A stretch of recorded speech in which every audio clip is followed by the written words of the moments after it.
Меня Андрей зовут. Как выбирал клинику? Сначала определился со страной, Турция. У всех на слуху, сроки, качество. И начал выбирать клинику. Достаточно один раз ввести в поиске стоматология Турция, и потом интернет тебе сам накидывает варианты. У меня не совсем стандартный случай был с нижней челюстью. Я это знал, понимал, поэтому искал дотошно, если можно так сказать.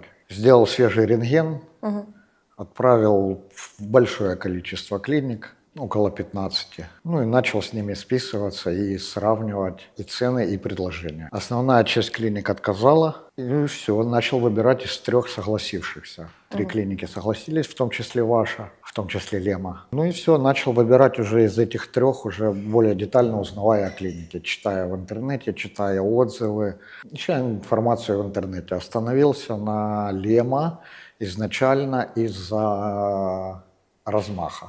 Практически все ресурсы говорили о том, что очень большой поток людей принимают, крупная по габаритам, с собственным производством практически всего. Опять же, поотправлял свежие рентгены, переспросил, уверены ли в том, что могут меня принять, потому что случай был реально нестандартный. Ну и также еще в те 3 клиники везде сказали, что меня примут. С нижней челюстью просто вариант был отброшен, и только Лема предложили еще и попробовать вариант на низ. Ну, поэтому я здесь.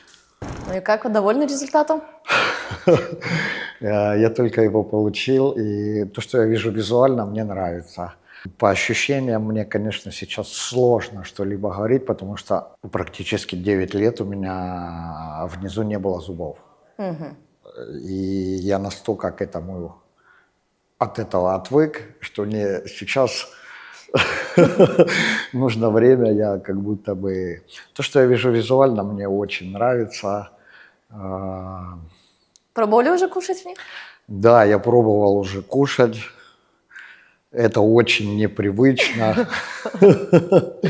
Но я думаю, я знаю, что надо немножко времени, чтобы прошло. Что все восстановилось. Чтобы... Ну да, я 9 лет не мог нижней челюстью кусать, поэтому...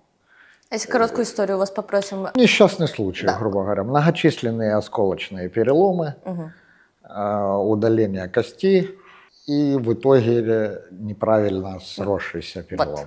То, что вот нас интересовало. Круто, что... Круто, у меня есть зубы.